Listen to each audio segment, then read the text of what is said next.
Jadi sebelumnya teman-teman harus perlu tahu, Dok ya, bayangkan kita jadi kita lakukan apapun yang ada di kepala kalian, langsung lakukan. Jangan kalian takut sama yang namanya kegagalan. Bisik, Shh. Bincang asik bareng Kopma. Halo sahabat Kopma yang ada di rumah, kembali kita di Bisik, Bincang Asik bareng Kopma. Perkenalkan, nama saya Muhammad Nur Wahyudi sebagai jurnalis dari Kopma Media tahun buku 2022. Nah, kita di podcast pertama kita kali ini di Bisik, kita mengundang bintang tamu yang sangat kece-kece dan keren tentunya. Siapakah mereka? Langsung saja kita perkenalkan mereka. Oke, halo semuanya. Perkenalkan, nama saya Syarif Hidayatullah, Demisioner Direktur CTC tahun 2021. Saya dari jurusan Manajemen Fakultas Ekonomi dan Bisnis Universitas Negeri Makassar. Ya, hai semuanya. Perkenalkan, nama saya Nur Afni, Demisioner MBN tahun buku 2021. Saya dari jurusan Manajemen Fakultas Ekonomi dan Bisnis. Hai, nama saya Muhammad Cesar Al-Fauzi Abu Bakar. Saya sendiri merupakan Demisioner Pimpinan Direksi Komet tahun 2021. Saya sendiri dari Prodi Akuntansi tahun 2018. Seperti yang sahabat Kopma bisa dengar di rumah, Kak Syarif, Kak Indri, dan Kak Cesar ini adalah pimpinan redaksi dan direktur dari Lembaga Kekaryaan Kopma Alma Mater UNM tahun buku 2021.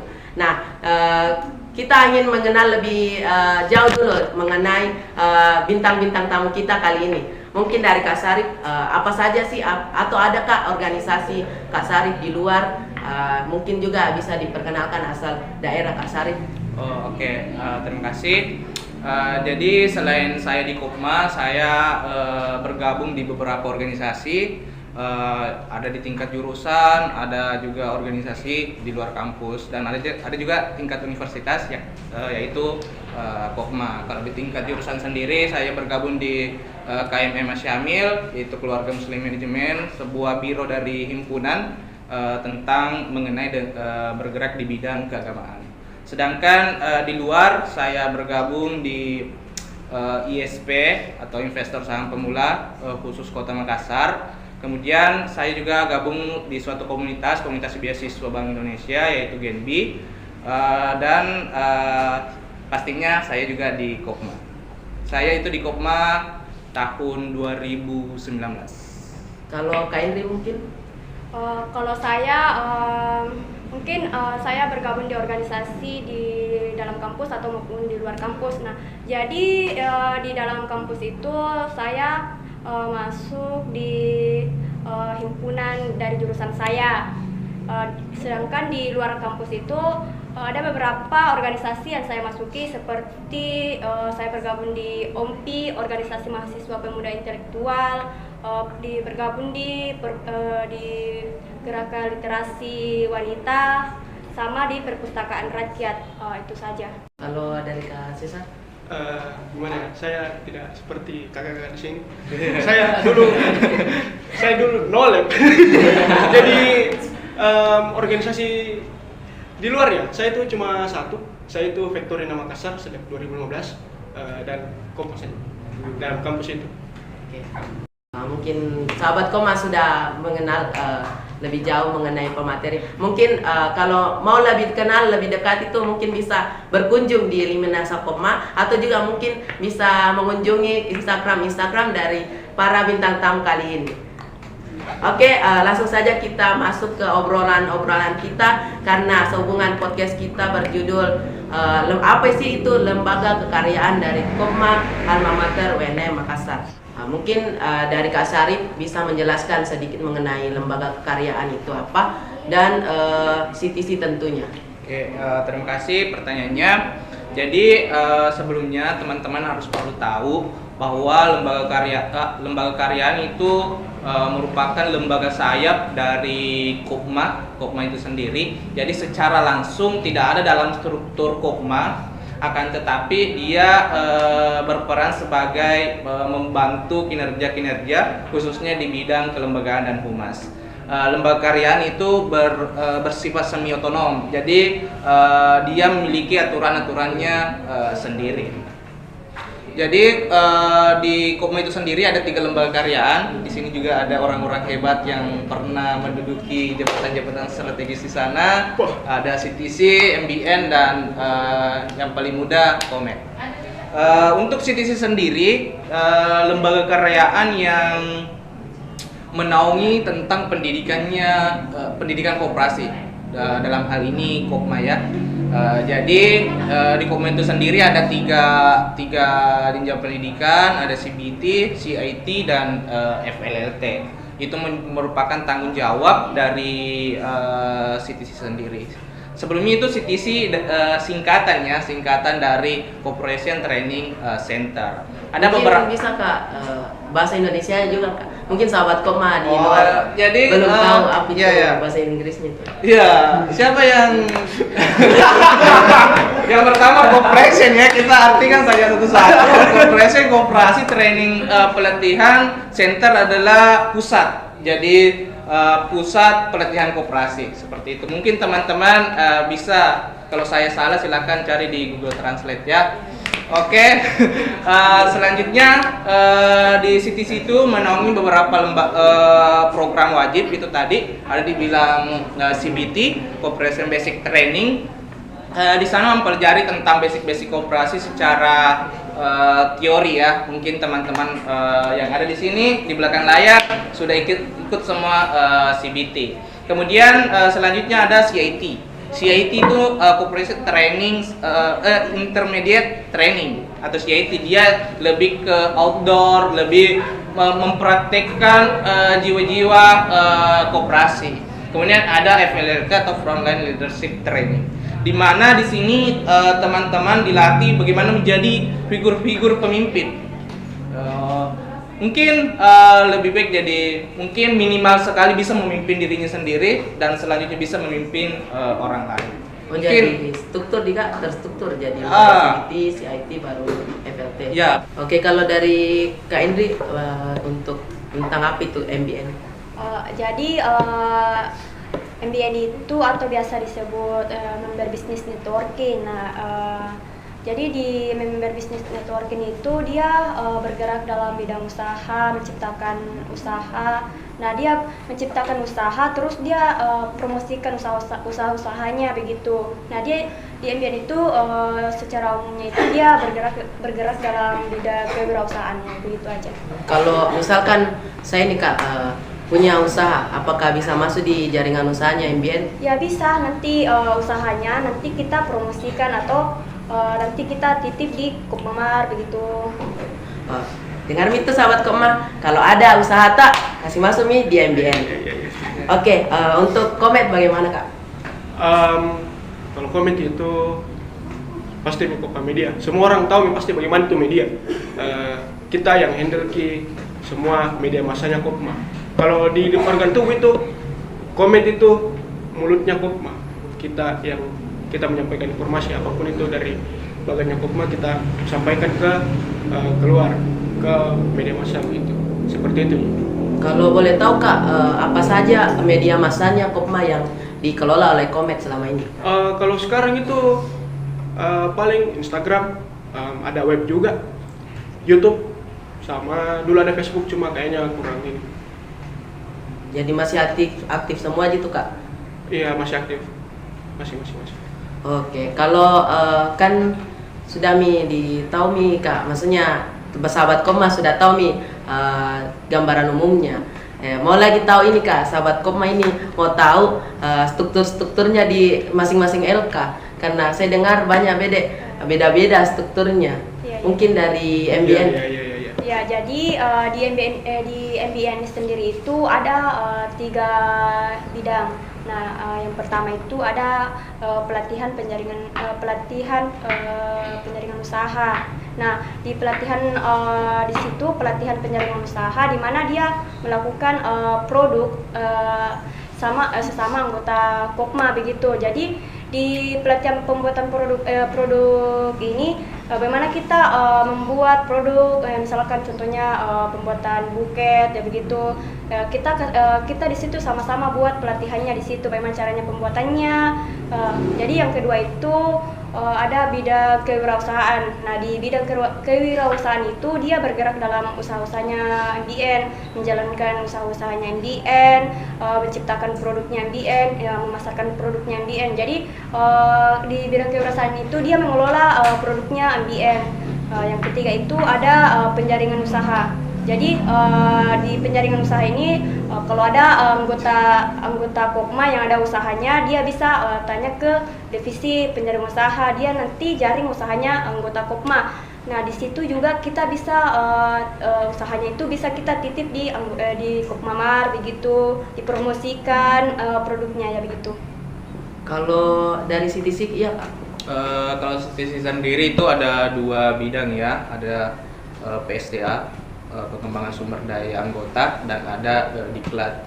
Tapi untuk strukturnya sendiri itu yang pertama di atas ada direktur, kemudian di bawahnya itu ada 4 manajer. Yang pertama 3 manajer, 1 bendahara, 1 manajer administrasi atau mungkin kata lainnya sekretaris. Kemudian ada manajer diklat yang membawahi staf-staf diklat. Yang diklat itu yang bertanggung jawab atas pendidikan regulernya Kopma. Jadi di Kopma itu ada 2 jenis pendidikan, ada pendidikan reguler dan ada non reguler. Untuk reguler itu ada itu yang saya katakan tadi, CIT, CBT, CIT dan FLT. Kemudian untuk non reguler itu ada kaum, kahar dan lain sebagainya, tergantung kreativitas dari kepengurusan anggota CTC tahun ke tahun seperti itu. Kemudian ada PSDA. PSDA ini bagiannya yang non reguler tadi, pengembangan sumber daya manusia. Kemudian ada manajer atau bendahara yang mengurus keuangan dari CTC itu sendiri. Kan ini Kak, di CTC kita tadi bilang ada pendidikan reguler, ada non reguler. Kalau boleh tahu Kak, apa perbedaan dari pendidikan reguler sama non reguler itu? Oh ya, kalau pendidikan reguler itu adalah seperti pendidikan yang wajib di Kopma, itu sudah turun temurun seperti, dan memang ada di konstitusi dari Kopma itu sendiri. Dan ini juga menjadi persyaratan untuk menjadi pengurus ataupun menjadi LK seperti itu. Kalau non reguler itu sebuah pendidikan yang kayak kajian-kajian yang sesuai sama kehidupan saat ini, dan itu tergantung dari kreativitas dari pengurus CTC dari tiap tahun buku. Oh, jadi beda-beda dia. Iya, tapi untuk yang turun temurun itu ada kajian kaum sama kahar. Tapi bentuknya ada yang offline, online, di hybrid lah dan lain sebagainya. Itu tergantung dari pengurusnya. Kalau dari Komet ini Kak? Komet ini, saya mulai jelaskan dari paling atas dulu. Oh iya, Komet ini paling lain karena nama atasannya semua direktur. Cuma Komet yang pakai pimpinan redaksi. Pimpinan redaksi itu di bawahnya pimpinan redaksi ada sekretaris dan bendahara redaksi. Dan seterusnya di bawahnya lagi tuh dia punya namanya apa dia, saya kurang tahu juga apa namanya. Ada namanya redaktur, isinya dia itu jurnalis dan fotografi. Terus ada penerbit isinya ada sosial media, editor. Itu saya ingat. Kalau kan tadi kita bilang Kak ada Komet itu membawahi sosial medianya Kopma. Betul. Itu Kak, maksudnya Komet kuasa itu sosial medianya atau memang bersinergi dengan pengurus? Sudah jelas pasti bersinergi dengan pengurus. Kita selain tim sosial media pasti pikir apa yang dia mau posting, dia pasti lempar ke pengurus bilang ini pantas dah kita posting. Menurutnya ketua gimana? Apa punya ide-ide yang lain atau pasti juga bersinergi dengan tim-tim yang lain tuh bilang bagaimana ini kira-kira, pasti ada rapatnya begitu. Bukan rapat sih kayak ditanya personal nih, misalnya bilang bro bagaimana kalau kita share ini, bisa tidak kita share ini, maksudmu kalau kira-kira ada orang mengambil kira-kira kalau kita ini tuh itu aja, pasti bersinergi lagi dengan yang lain tuh. Saya juga pernah mendapati, saya buka-buka IG-nya Kopma, terus saya dapati itu ada IG-nya tersendiri MBN. Mungkin bisa dijelaskan sedikit mengapa IG atau Instagram MBN ini terbentuk. Iya. Jadi kenapa di MBN itu buat Instagram sendiri begitu. Nah di situ itu jadi usahanya MBN itu kita promosikan juga di situ. Apa-apa sih usaha-usahanya MBN ini. Jadi teman-teman semua itu bisa lihat Instagramnya MBN apa sih yang dia jualkan begitu. Jadi nanti usahanya MBN itu kita posting di Instagramnya MBN begitu. Ya. Maksudnya supaya lebih rapi juga, Iya. tidak tercampur-campur. Kita punya informasi tentang UKM Kopma sama apa usahanya Iya, usaha kan- gua tadi. Ya kan ini juga MBN kan bergerak dalam kewirausahaan, jadi mungkin bisa lebih bagusnya ada Instagramnya begitu. Jadi lebih bagusnya lagi di situ dipromosikan usaha-usahanya apa saja. Mungkin sahabat Kopma ada yang belum tahu Instagramnya Ya. MBN, bisa Kak sebutkan supaya Jadi- bisa di follow. Iya, nama Instagramnya itu MBN_Kopma. Sahabat Kopma, ayo follow Instagramnya MBN. Ya, ayo. Itu tadi sahabat Kopma, bagaimana perkenalan dari para direktur dan pimpinan redaksi dari Lembaga Kekayaan Kopma Alma Mater UNM. Ada mungkin dari Kak Syarif atau dari Kak Indri atau mungkin dari Kak Cesar, bagaimana sih cara untuk masuk LK itu sendiri Kak? Karena kan saya sendiri masuk Kopma itu dorongan terbesar itu karena mau masuk Kopma Media di jurusan di bidang jurnalis. Mungkin dari ketiga bintang tamu bisa jelaskan sedikit bagaimana masuk lembaga kekayaan. Oke, itu tadi ya saya sudah jelaskan bahwa di Kopma itu ada pendidikannya. Itu tadi ada reguler dan non reguler. Dan itulah tadi yang pendidikan reguler menjadi syarat teman-teman untuk masuk menjadi lembaga kekaryaan. Baik lembaga kekaryaan, baik menjadi pengurus seperti itu. Jadi teman-teman yang ada di luar sana yang ingin join Kopma tahun 2022, silakan nanti ikut daftar CBT mungkin bulan-bulan 10 11 silakan. Setelah ikut CBT kemudian ada CIT, outbound, kemudian teman-teman sudah bisa menjadi bagian dari lembaga kekaryaan baik CTC, MBN, Komet, dan siapa tahu bisa jadi pengurus. Atau mau langsung ketua? Wah, ngeri. Ada. Ayo deh calon ketua tahun 2022 23. Supaya tahu diturunkan. Tapi Kak. mungkin kalau di Komet harus melihat ya, maksudnya skill, karena kan di Komet itu Tidak Ji. Kalau misalnya begini, UKM itu tempat belajar. Setidaknya kalian punya niat untuk belajar. Iya, iya. Tuh begitu Ji sebenarnya. Tapi ya harus mengirit dia bisa sedikit. Iya itu sih. Kalau di MBN Kak ada syarat khususnya? Ya kalau di MBN kalau mau masuk di apa itu ya itu tadi dijelaskan kita harus ikuti tahap apalagi pendidikannya supaya kita bisa masuk di pengurusnya lembaga kekaryaan begitu. Oh, berarti tidak ada Ji syarat khususnya Kak? Iya tidak ada. Yang intinya kita harus ikut pendidikannya. Oke, kita akan masuk ke obrolan yang paling menarik ini, yang paling saya tunggu-tunggu. Cerita dan kesan menarik selama menjadi pimpinan redaksi dan direktur dari Lembaga Kekaryaan Kopma Alma Mater UNM. Mungkin dari Kak Cesar dulu. Banyak sebenarnya, banyak sekali. Apalagi kalau kita baku begini nih sama teman tante. Iya, iya. Kayak saya, Sarip, siapa nih Abdullah. Waktu itu kita di PKA tidak tahu mau sama apa kasihan. Tunggu dulu Kak, mungkin sahabat Kopma tidak tahu apa itu PKA. Oh PKA itu pusat kegiatan anggota. Dia itu tempatnya di gedung PKM lantai 1. Di belakangnya perpus. Waktu itu mungkin sahur dan tidak tahu mungkin makan apa, baru dadawan juga kasihan. Baru tengah malam itu kayaknya jam 2 malam terus. Jadi tidak tahu mau dibeli, bilang mau dibeli nih bro, bilang bakso jadi, bakso leo-leo, bilang baru bilang pi mau beli itu bakso. Nih Abdullah datang bawa bakso sama kantongan, baru dipikir bagaimana cara mau dimakan ini. tidak ada mangkok di PKA, tidak ada piring, tidak apapun, jadi terpaksa ya kita makan pakai gelas. Pakai gelas plastik kasihan, baru dikasih begini kayak di gelas. Itu salah satu pengalaman paling saya ingat. Menyenangkan juga sebenarnya. Baru kan di situ nggak ada sendok ya, bayangkan kita makan. Jadi kita kayak minum, baru itu baksonya ya kalau mau dimakan. Jadi suatu pengalaman gitu. Iya. Nah, mungkin dari Kak Indri. Ya, jadi pengalaman saya itu di MBN sendiri itu saya kan di MBN ada kan namanya pembuatan produk. Jadi di situ ada pembuatan catering. Nah, di situ kita pergi pasar jam berapa? Jam 5.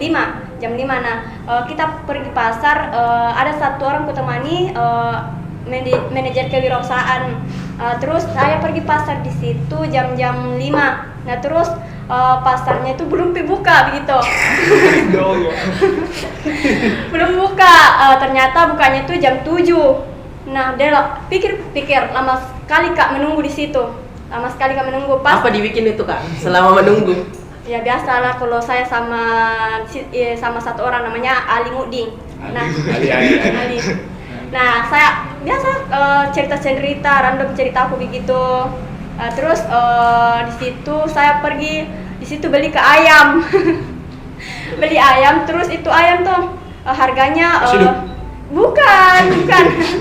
Harganya kan berapa? 65.000. Terus uangnya tidak cukup. Tidak cukup di situ. Pas mau ditawar sudah nih dipotong-potong begitu. Tapi tidak cukup ya, biar nih terpaksa. Yang lainnya tidak dibeli nih. Tidak jadi beli ayam. Jadi cuman di situ sedikit sekali keuntungan kita dapat. Itu waktu persiapan CBT. Upgrading. Iya, masih pertama. Kan dian pesan catering itu. Oh iya itu.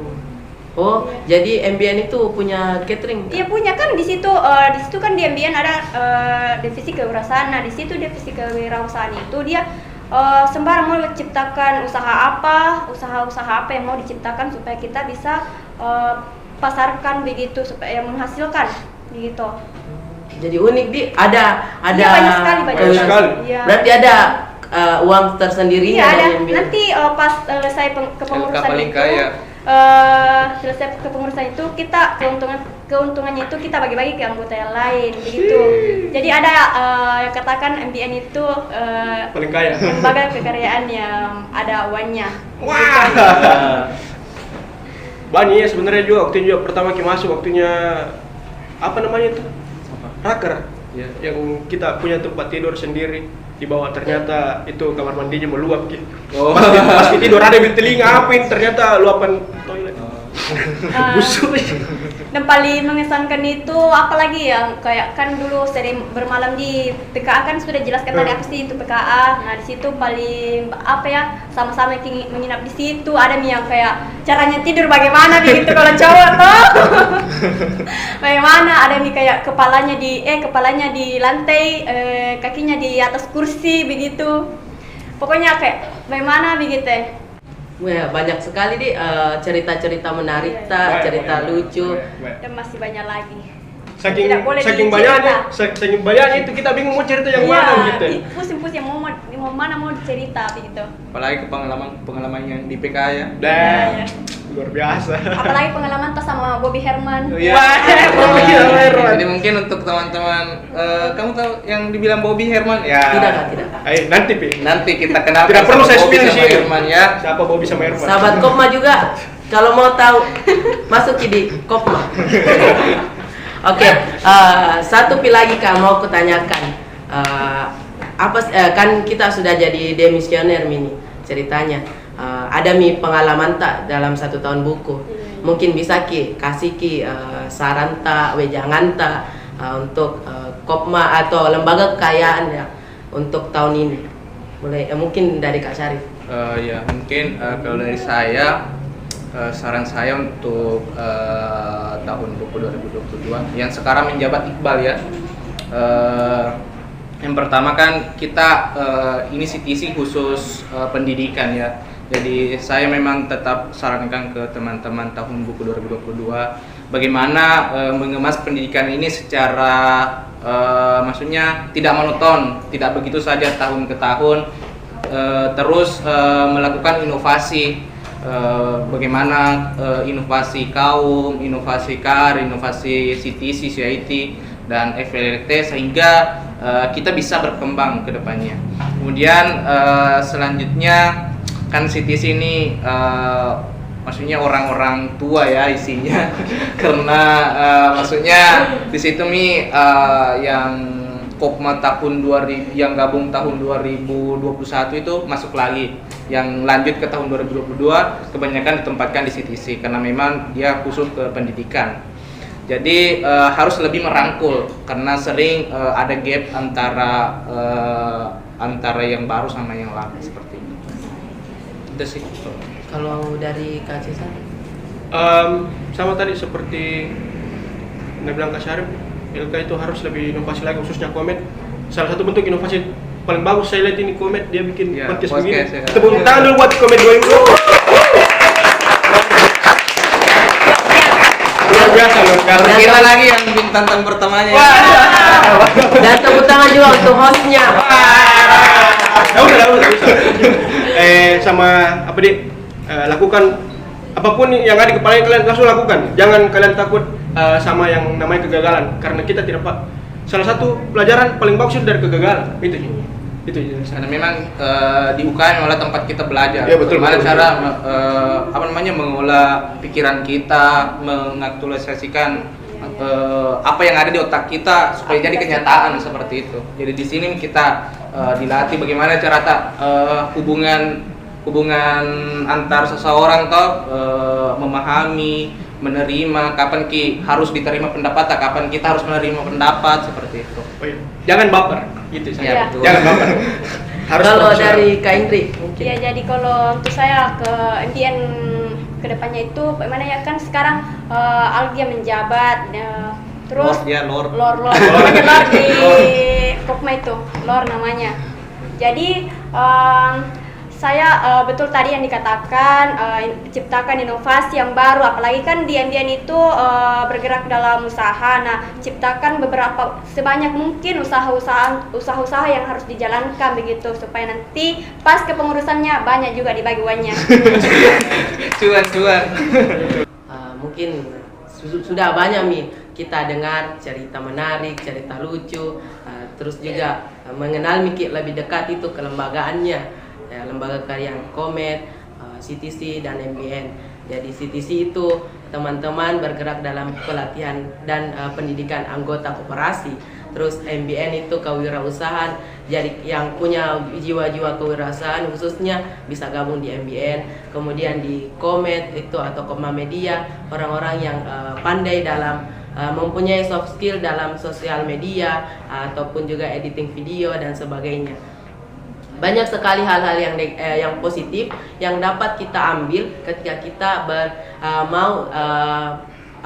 mau untuk menjalani hal-hal yang baru. Contohnya itu masuk di UKM Koperasi Mahasiswa UNM. Mungkin itu saja kesimpulan dalam Bisik Bincang Asik bareng Kopma kali ini. Terima kasih juga untuk kakak-kakak Kak Syarif, Kak Indri, dan Kak Cesar yang telah menyiapkan waktunya yang sangat-sangat berharga, yang mungkin ada kegiatannya yang penting di luar yang sengaja ditinggalkan hanya untuk datang di sini dan berbicara bersama kami. Terima kasih sekali lagi yang kami ucapkan kepada Kak Syarif, Kak Indri, dan Kak Cesar. Jangan lupa like dan subscribe channel YouTube Kopma Alma Mater UNM, dan juga jangan lupa share di grup-grup keluarga Anda. Oke, demikianlah Bisik dari kali ini, di podcast kali ini itu lembaga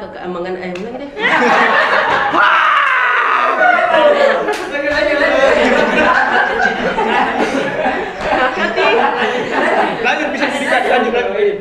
Oke, saksikan terus Bisik Bincang Asik bareng Kopma di pertemuan selanjutnya. Thank you Maneng.